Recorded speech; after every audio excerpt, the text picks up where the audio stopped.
Let me welcome you to the Meltingpot, to the interactive forum. It's my utmost pleasure to introduce to you my first speakers, who is Irvine Welsh and Miroslav Barta.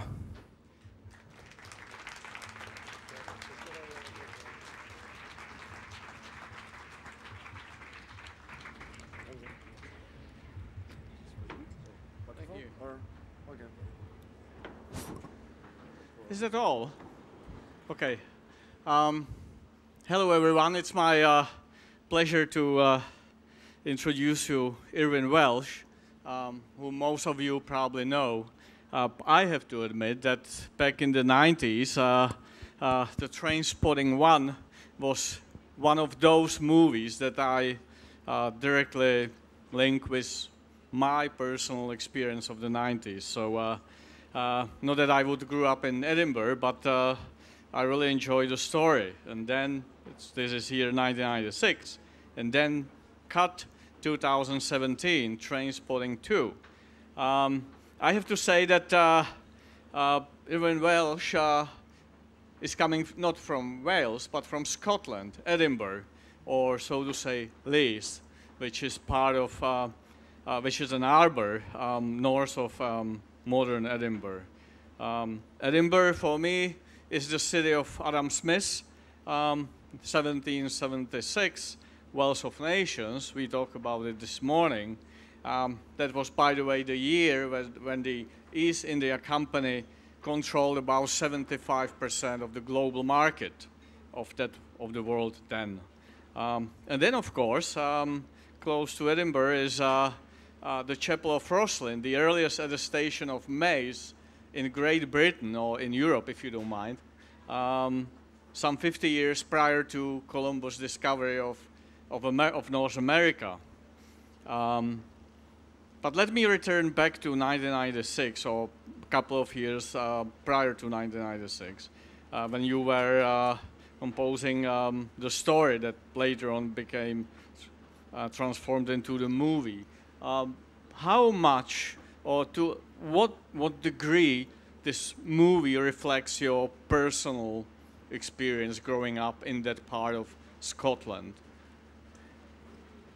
Yeah, it's well. Firstly, I should say that this talk is called "The World in Tension," and obviously about the possibilities of change. And I'm sitting here with one of the great experts on the rise and fall of civilizations.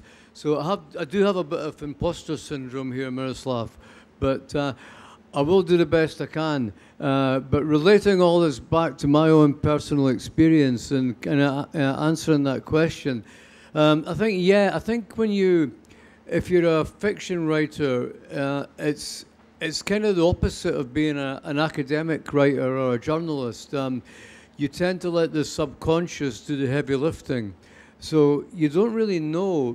You do spend a lot of time researching, but it's mainly just to authenticate the internal prejudices that you have. You're not really you're not really aware of yourself in the story, but you obviously have to be, because you're drawing on your own experiences. You're drawing on your own levels of your own levels of experience that sometimes don't become apparent until much later. I have to say what I had to state at the very beginning, that the title of this 1 hour presentation or talk is World in Crisis. So basically, I use these two movies to go to more global issues. And I think your reflection of the problems with the social contract back then, I mean in the mid-1990s, is one of the major issues that we experience in the current world. Do you think, when comparing Great Britain or Scotland specifically, some 20, almost 30 years ago, and today, the situation is more or less comparable, better or worse? I think now it's worse. I mean, I think it was better because of the welfare state and the post-war settlement. And it now becomes apparent that the only reason that the ruling classes in Britain conceded to all these kind of demands was basically because people knew how to use guns. You had all these ordinary people right across Europe who had been fighting in wars, so they know how to shoot a gun. And that was quite worrying when they all came back. So we thought we'd better give them some housing and some education, some welfare and a health service and all that. But since then, they've kind of chipped away at it when you have subsequent generations who don't really know how to take up arms in the same way.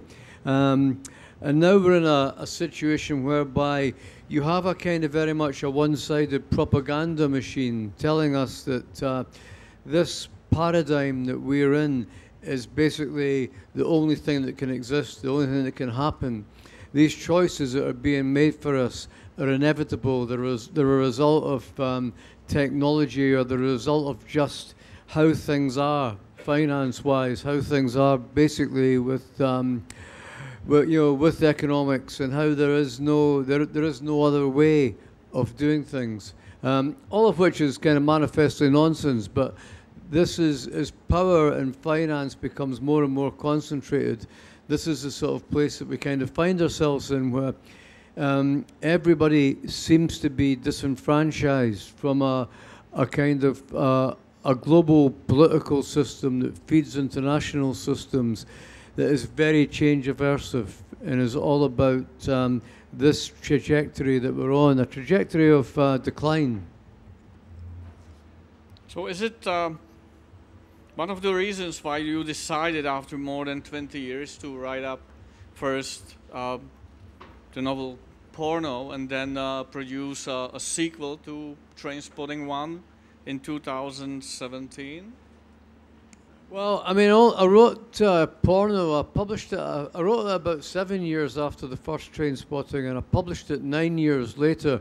The film didn't come out for almost 20 years, basically, but that was because of the actors and the director and myself and the producer. You know, you kind of get all these people in a room, and they've all got older and richer and more egotistical, so they can't really agree on a lot. It takes a long time to get them out of the... it takes a long time to get them talking to each other again, because people fall out with each other. So it was basically about the personalities rather than anything else. There is one particular scene that caught my attention in Trainspotting 2. There is a Veronica and Mark sitting at the table, and Mark is contemplating the current situation that relates to him, to her, and their friends. Is it something you specifically wanted to put in the movie to show the current state of, let's say, a middle-aged generation in their late 40s, early 50s? I think it's a strange kind of phenomenon now, in that we don't really age in the same way. I mean, older people, I mean, I still DJ, I still go to festivals, and I still play music. I've still got a music label. Older people don't really get old now in the same way. You just kind of basically crumble at some point when you get too old to do the stuff that you used to do.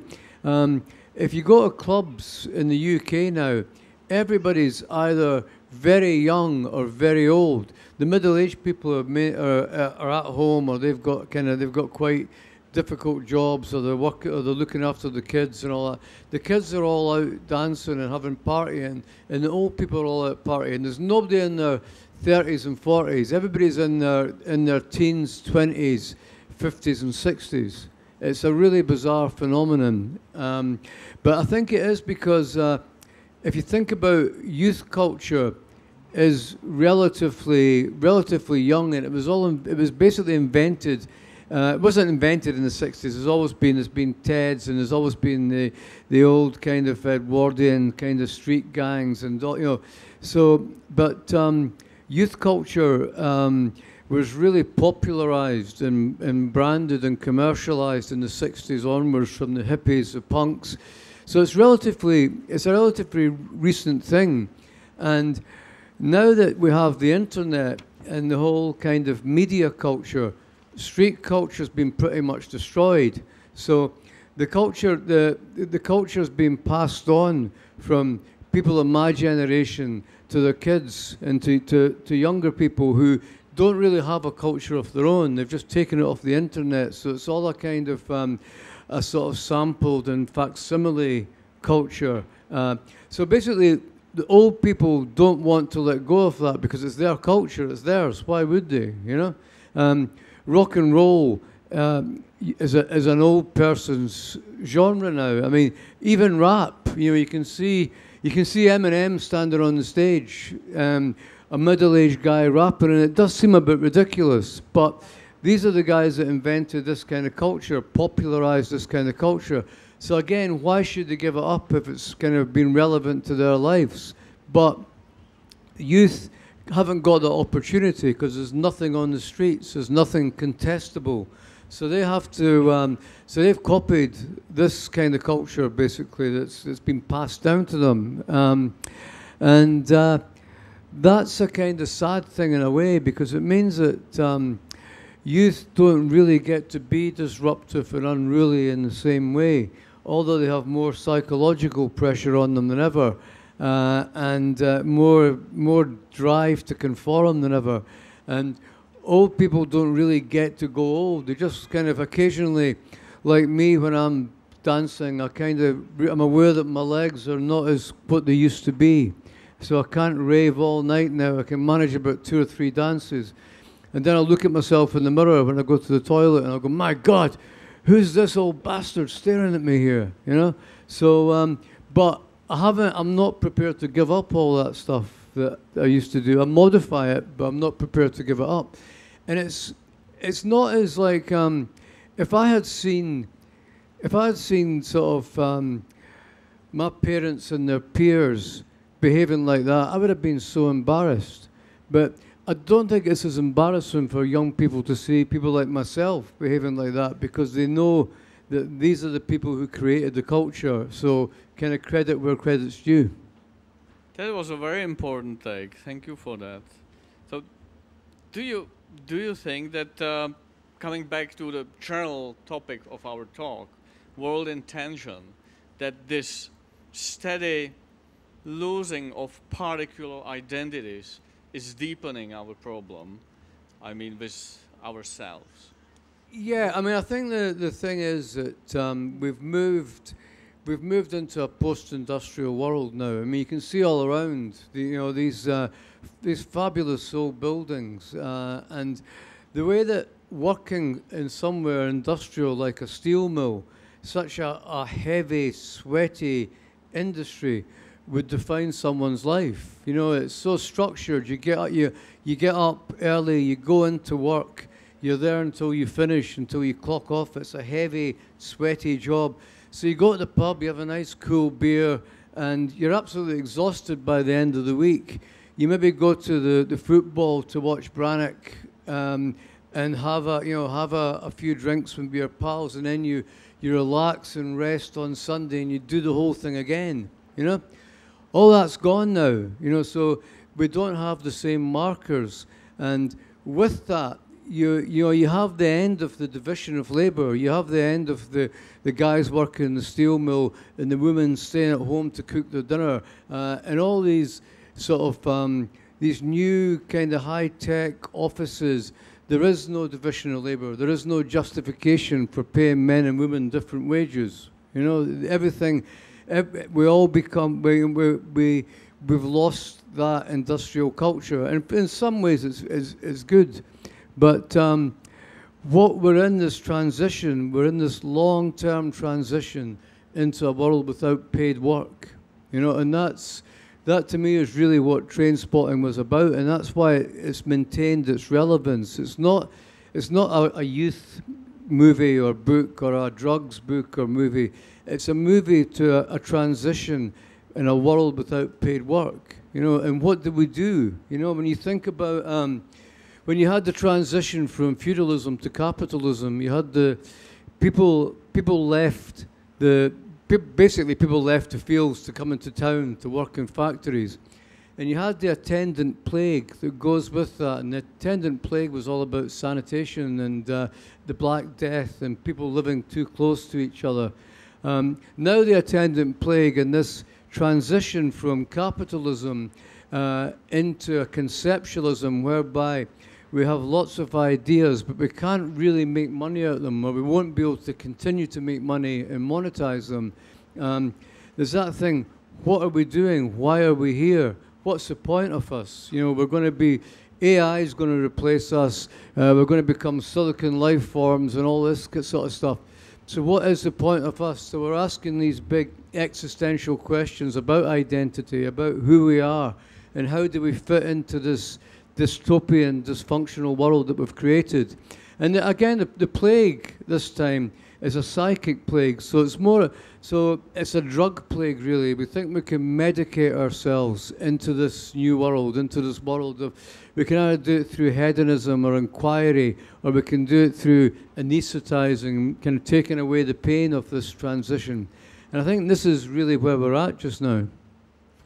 I have to, during your last thoughts, I just remembered quite a famous scene, at least to me, from the life of Brian, when the locals have been contemplating what the Romans did for them.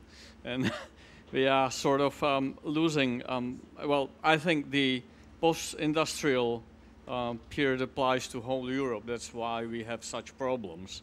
And you obviously deal with human characters for decades. And I think you very nicely describe what is going on. It's if you pay attention and if you take certain effort, you can at least to some extent see what is going on. But the next question, unavoidable question, is where is it heading to? Do you have any thoughts about that? Because you describe the process. We know from where it starts. We know what we see. And do you have any scenarios for the future? Well, I think what you were talking about before we came out here, that the kind of seismic shocks that we have aren't predicted because we don't have the intellectual apparatus to predict them. If you look at, it's a bit like the we're in this ideological construct that doesn't actually serve the reality that we're living in. It's a bit like the classic example is the Soviet agriculture. You know, it kept failing every year. You know, but this is the way we should do it. We're just not doing it right. This is the scientific way we do these things. The crash of 2008 was the Queen of England gathered all those economists around, the Bank of England people, the university heads, and said, "Why didn't you predict this crash?" And the reason was that since Thatcher and that whole ideological shift in Britain, everybody in the university departments, everybody in the Bank of England was a classical economist. And classical economics, you know, all the Keynesians and all the leftish economists had all been purged from university departments and the Bank of England and the Treasury. There is no model in classical economics for market failure. It's assumed that markets will self-regulate. So you had to have this massive state intervention, and you had that socialism for the bankers and failed capitalism for everybody else. So that's really been the model since then. It's been a very protectionist model for the elites and the very, very richest people in society. And everything's about feeding the justification for that model. So the rest of us are in this situation whereby we're kind of being mined for all our experiences. We've got the big clouds in America and the cloud in China, and we're being mined for cloud capital to sell us reductive versions of ourselves, basically. And that's really where I see the great dystopia.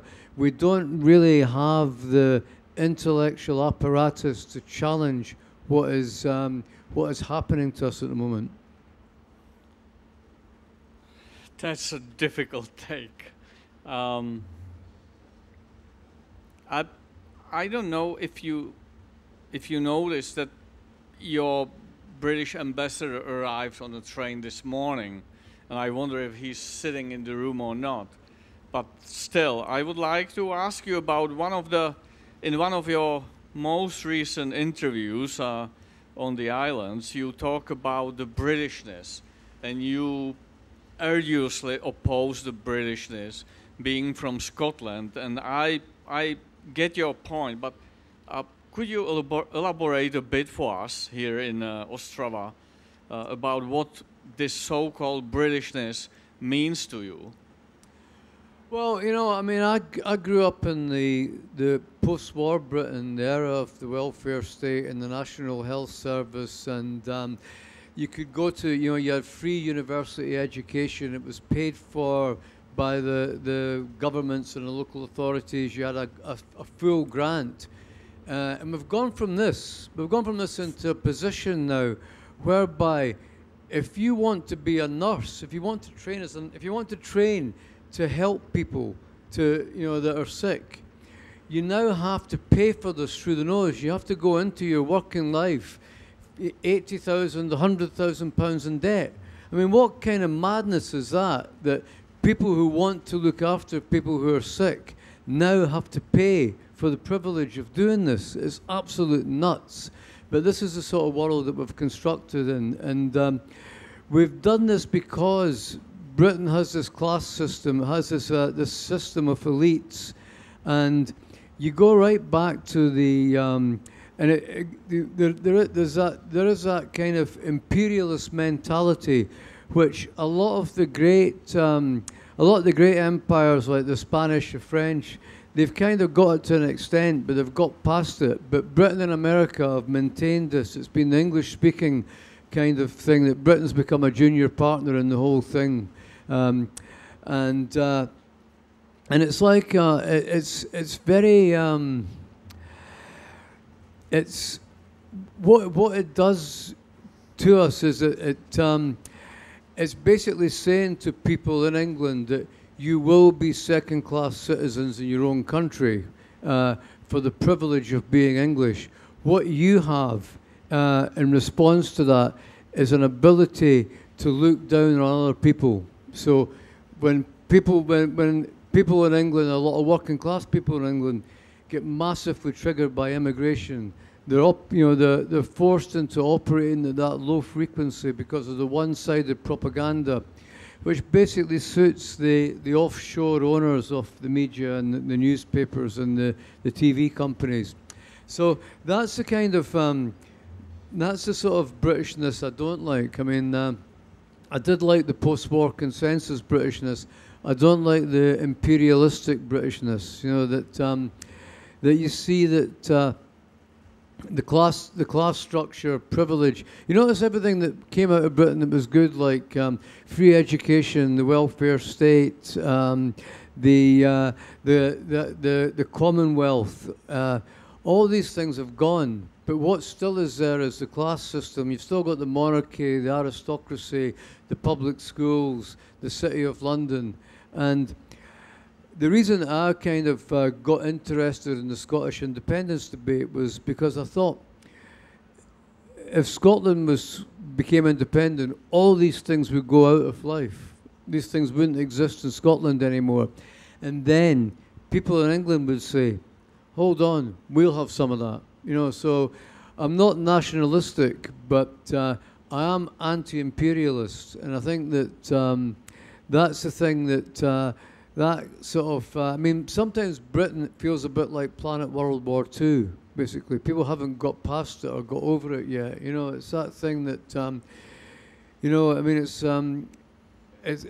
such a strange phenomenon, and it's very difficult to explain to anybody from outside the country. But yeah, I think we're stuck in this quite a very we're stuck in this mindset that isn't doing us any good, basically. It's a highly sophisticated argumentation, I have to admit, and therefore I can't not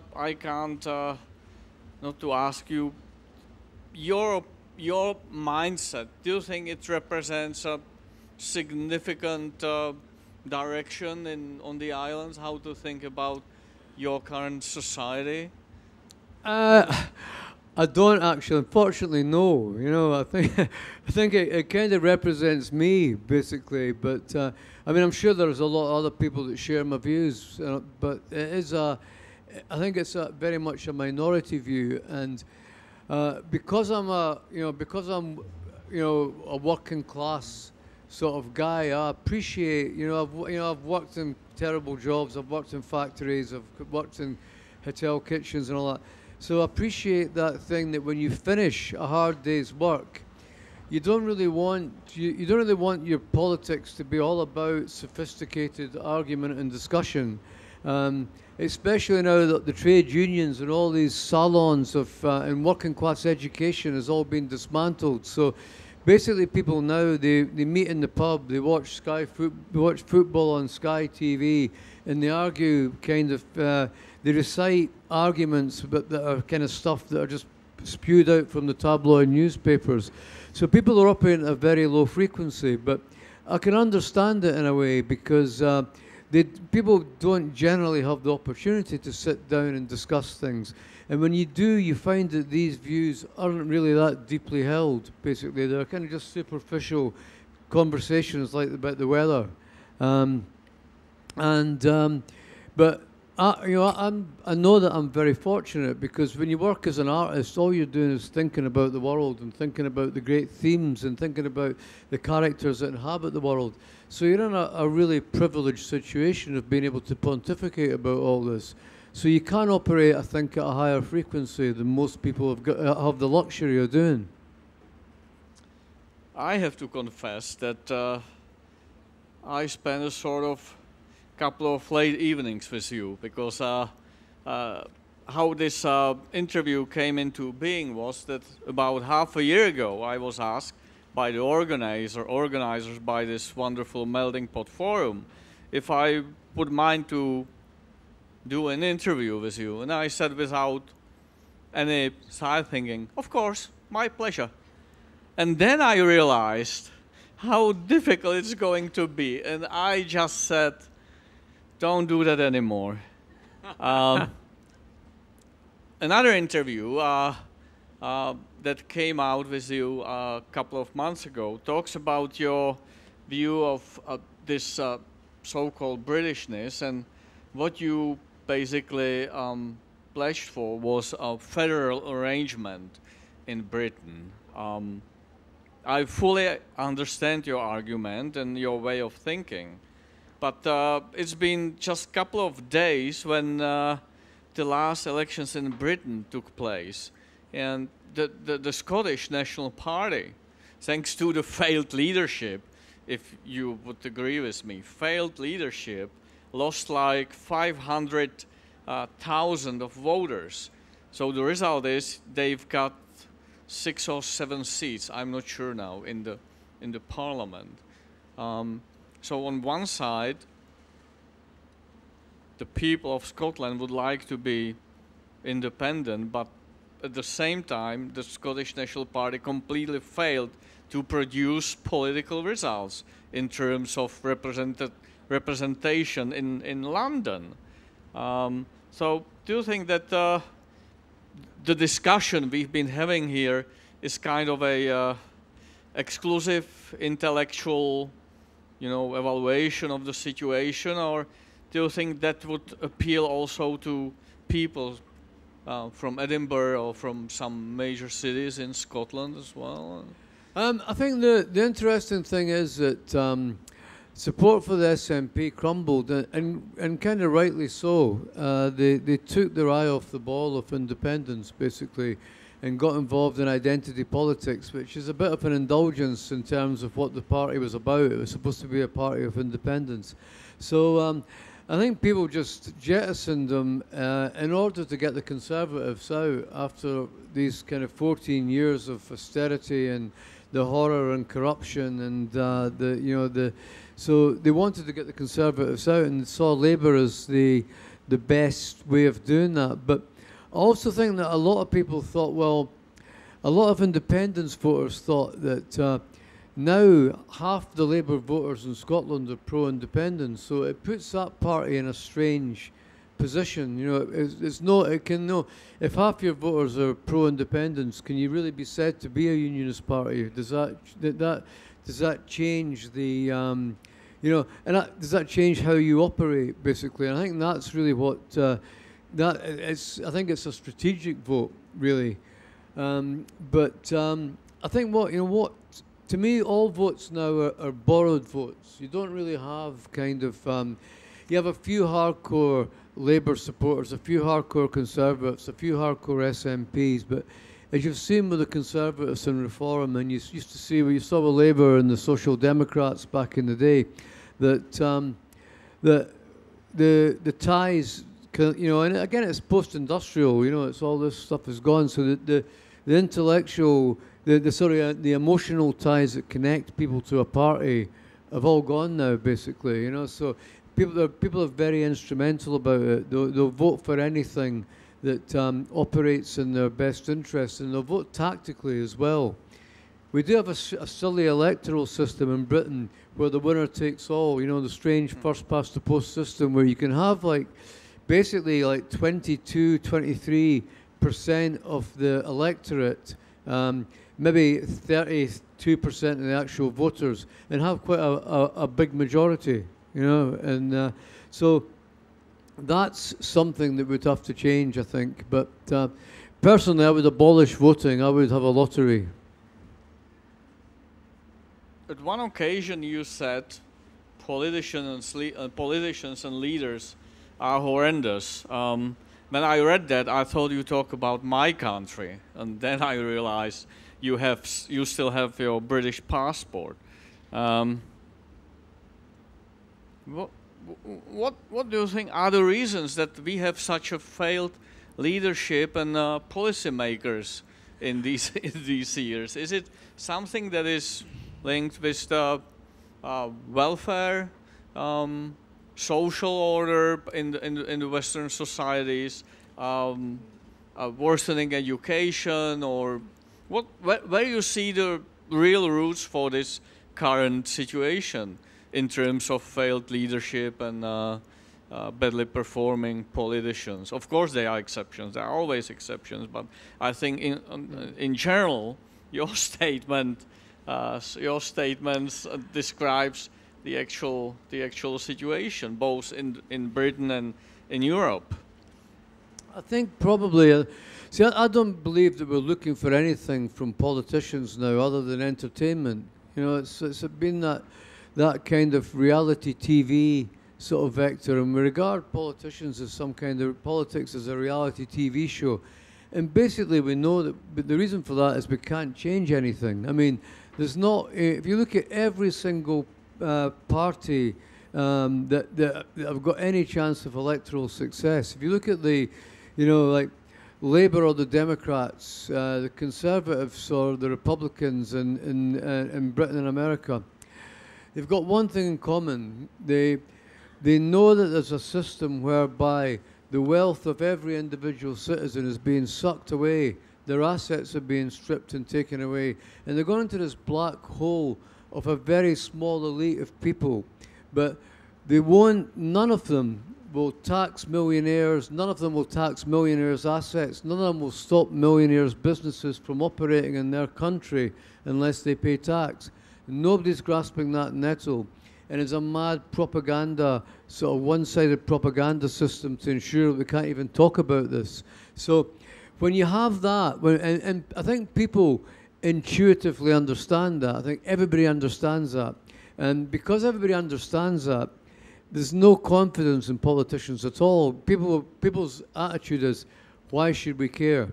We almost know that the system's crumbling. We almost know, we intuitively feel that the whole thing is grinding to a halt, is crumbling into the dust. And let's just be there and pick up the pieces. Seems to be the overwhelming kind of thought. we can't. I think people feel that they can't change it through political action. I mean, they tried in Greece. They got to that point where there was a flight of capital.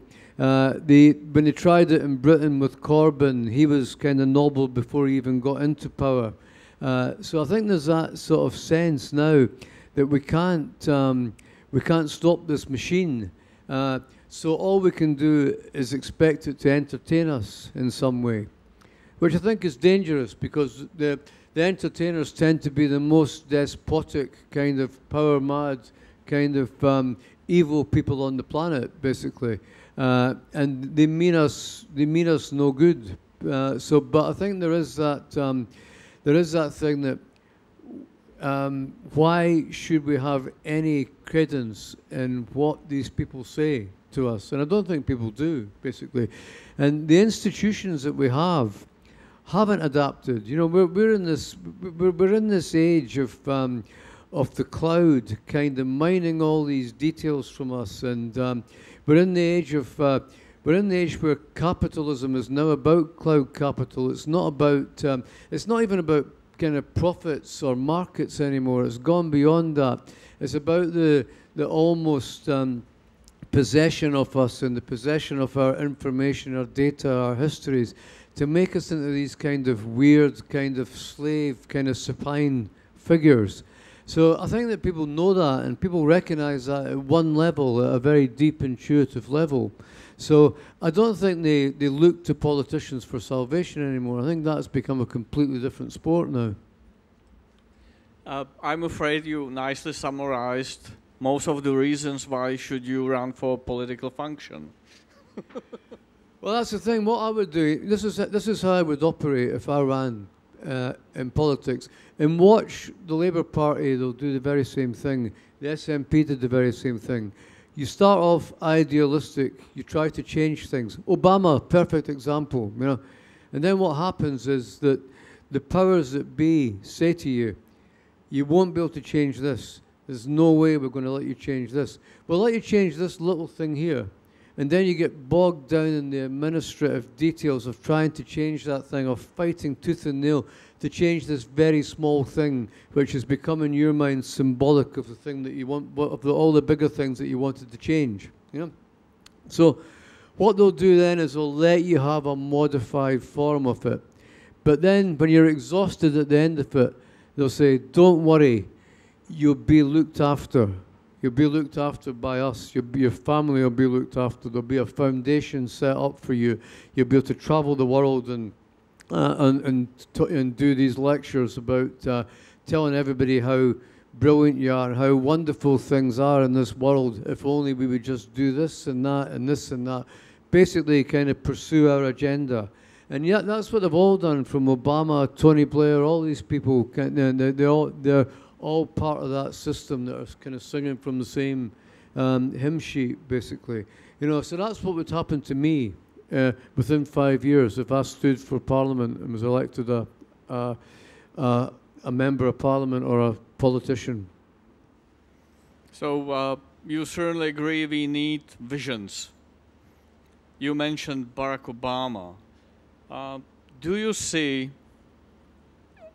currently any politicians, both in the UK and Europe, with a vision? I mean, with a clear vision. I'm not talking about, you know, setting up camps in Rwanda and canceling them half a year later, or to fight migration, or to side with the Palestinians or the Israelis. But I mean a real long-term vision for the 21st century. Do we need it? And is there anyone capable of delivering such a vision? Well, the first thing is that, you know, I mean, politicians are tied to electoral cycles, so everything is about short-termism. So our system mitigates against that from the start. And I think the other thing is, it's like, I think that it's like, I mean, politicians, whether they were like, in Britain, whether they were left-wing kind of socialists like Tony Benn or centrists like Anthony Crossland, they could always articulate a vision of how they wanted society to be and what they expected to happen, and how we got from here to there. You don't have that anymore. It's not. It's as they say, it's showbiz for ugly people. Politics now. It's not meant to be anything other than that. It's not. You know. It's like I think our institutions in the media, internet age, our political institutions have become so antiquated. You know, and that's when I said I would abolish voting and I would have a lottery instead. I wasn't being flippant about that. I would have a lottery in every country. To you know, at random, you determine the MPs, and then from the MPs you would determine another miniature lottery. You get the cabinet, and then from the cabinet you get the prime minister or president, and I would go on like that. And what that does is it makes the society. It stops all the influence of the lobbyists and the corporations, and stops them from buying people if they're only there for fixed terms. It prevents dynasties happening, you know? I mean, you know that after Trump and Clinton and Obama and Bush, there'll be another president called Bush and Clinton and Obama and Trump. You know, they've created these dynasties now, you know, which America was supposed to be about, opposed to these whole ideas of these fiefdoms, and they've recreated them now. So you get rid of all this kind of nonsense as well. And you'd also have to have a proper education system. People would have to know about science and civics and philosophy, and they'd have to be able to start to collectively envision what kind of world that they wanted to live in. So I think that our limited democracy is long past its best, and it doesn't really serve our needs anymore. Okay. Okay, we have dynasties, we have in many ways antiquated institutions like the current United Nations, which is not able to solve anything because it operates on the structures that are 60, 70 years old. But at the same time, don't you think that the fact that the world is in a way flat, thanks to this, that we can do such things like crowd solving. This is a famous example from NASA. There were like 10 problems NASA couldn't solve. So they decided to formulate those problems and throw them on the internet and ask everyone in the world to solve them. And they really did solve some of them, you know, with amazing results. So crowd solving. Now, you mentioned already media, digitalization and globalization of data access. Don't you think that this is the way we could make the current situation not worse, but possibly better? Because it's what you just outlined to a large extent pertains to the question or the issue of access. And thanks to these flat things, almost everybody can have an access. So isn't this maybe a promise for a chance for a better future? I think, you know, it depends where the technology, whose hands the technology is in. You know, it's like, I mean, Facebook, you know, for example, is, you know, is despite all these modifications, it still bears that very sexist sort of misogynistic kind of origin of what it was. It was a device for nerds to pick up women. Basically, it was you know, it was like, and that was how it started off. That was how it started off at college, and it still bears that kind of that mark and that kind of stamp on it. You know, so I think the technology, the tech has to be redesigned in a much more value-free way. I mean, you're going to get if you have now we have technology that's like financial control technology, and the manipulation of markets, the manipulation of data, the manipulation of currency is all about shifting resources from the citizens into the elite. That's what there are mechanisms to do that. Now, if we had proper mechanisms of finance that actually served the community, then would be, you are looking at control. Technology is never value free. There's certain types of technology that are sponsored. I mean, it's like, the idea of space travel used to be about the highest endeavor of scientific inquiry, and the inherent adventure of the human spirit that mankind could kind of get to, basically. And now it's a pleasure cruise for egotistical billionaires, basically. It's not, it's like, it's nonsense. And so I think that these things have to be claimed back for humanity as a whole. They have to be taken away from elites, and they have to be rediscovered by humanity as a whole and operate on the behalf of people. I would like to react on this. Earlier, you mentioned that politics has been converted into a sort of public show. And in the same time, we badly miss the willingness to serve the public. And do you think that these two trends, or these two qualities emerge today as mutually exclusive? That given the fact that the politicians are basically pushed to the roles of public actors, producing shows for the audience and for the voters, then we fail to provide generally useful services?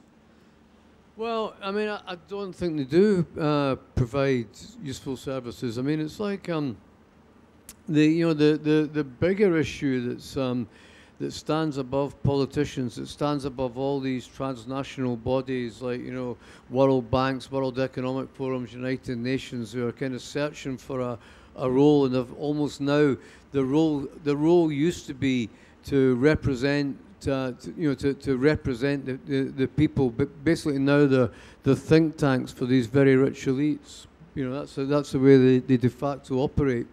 And I think that the next phase of all that, and politicians are there to distract us from all this stuff. They're there to distract us with their games. The next phase of all this is that the internet. For example, the internet, remember when we first started looking at the internet, it was all about what the internet could do for us. It was all about, we thought, this is our library, we can do all this stuff on the internet.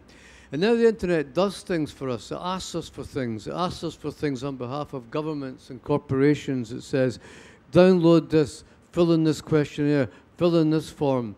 And basically it's like now, say if I remember a few years ago I was researching writing this story about an insurance fraud.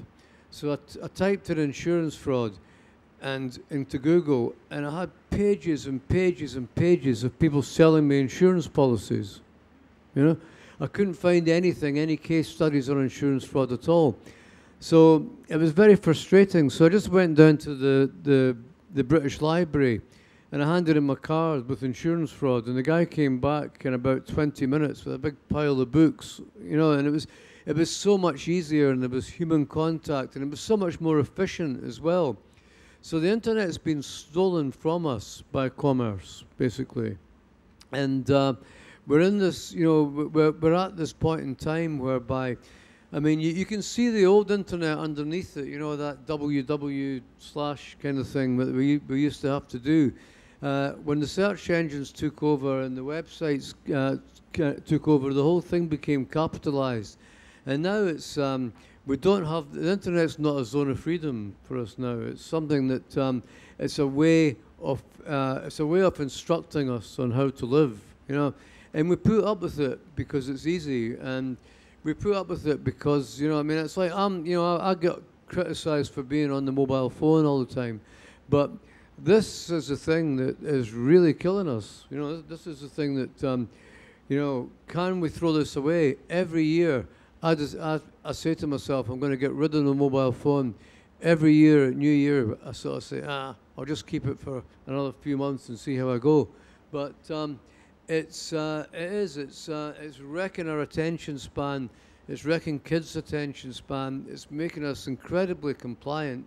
And I think I hope the future I hope for is one in 20 years' time. They'll be looking back on films of today and they'll see people on their mobile phones and they'll laugh at them in the same way that they did when people had a cigarette in their mouth and back in the 50s and 60s. So that's my fervent hope for humanity, is that 10 years' time, 20 years, 30 years' time, we'll be making films that don't have any mobile phones in them. We'll be laughing at people holding their mobile phones.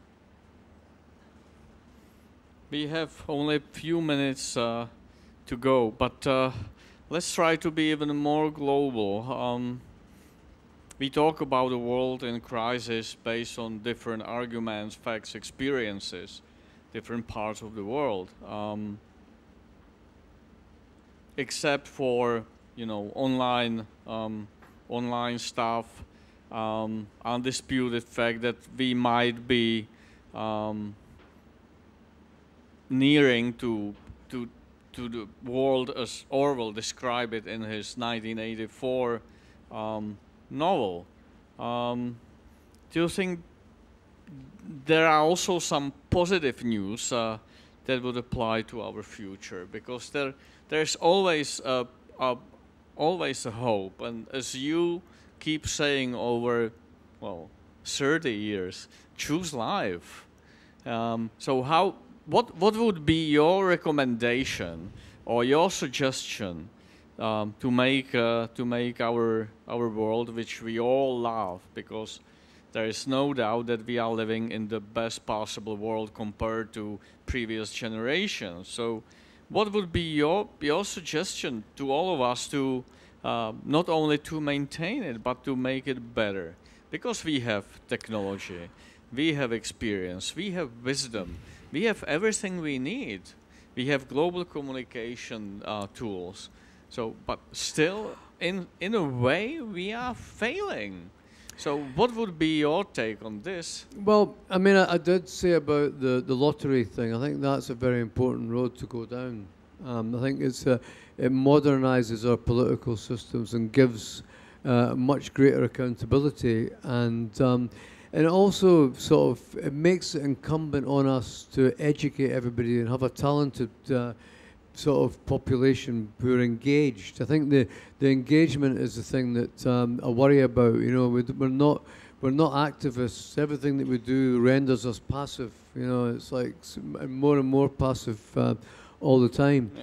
So, you know, I think that the extensions of democracy are really, really important. I think we have to start to believe in democracy again, the messiness of democracy, of local democracies feeding into national and international democracies.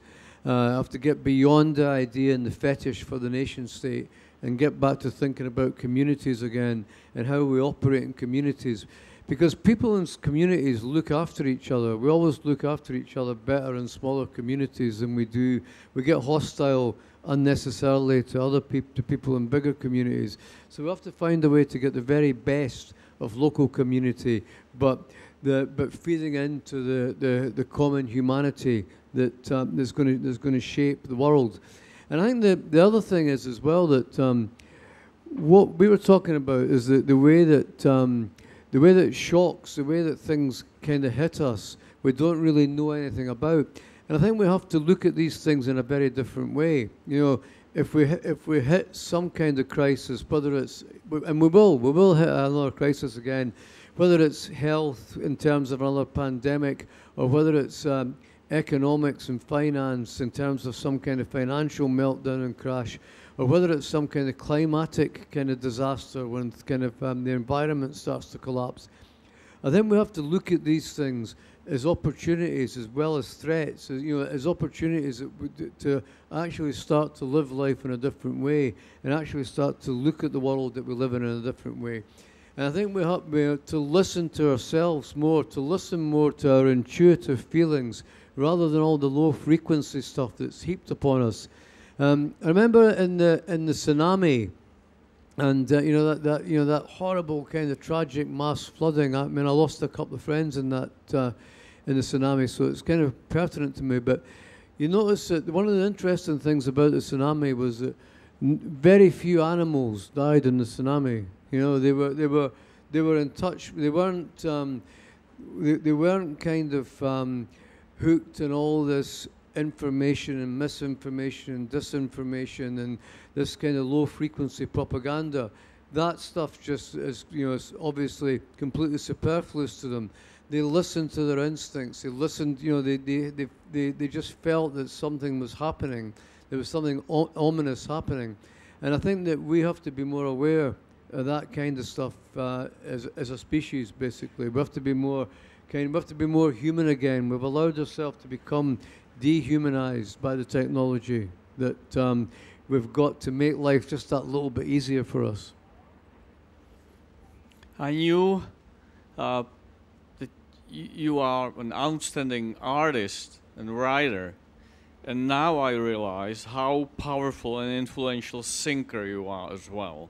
So thank you very much for this. I really enjoyed this talk, and it was my privilege sitting next to you. No, totally mine.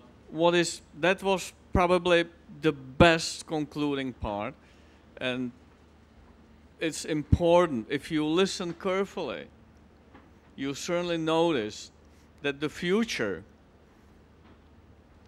all possible futures are not written. So there are different scenarios, but they are all up to you. You decide what's going to happen in the future. And that was a very powerful idea. Ladies and gentlemen, it was my pleasure talking to you. Irvine Welsh. Don't forget to choose life. Thank you. Thank you.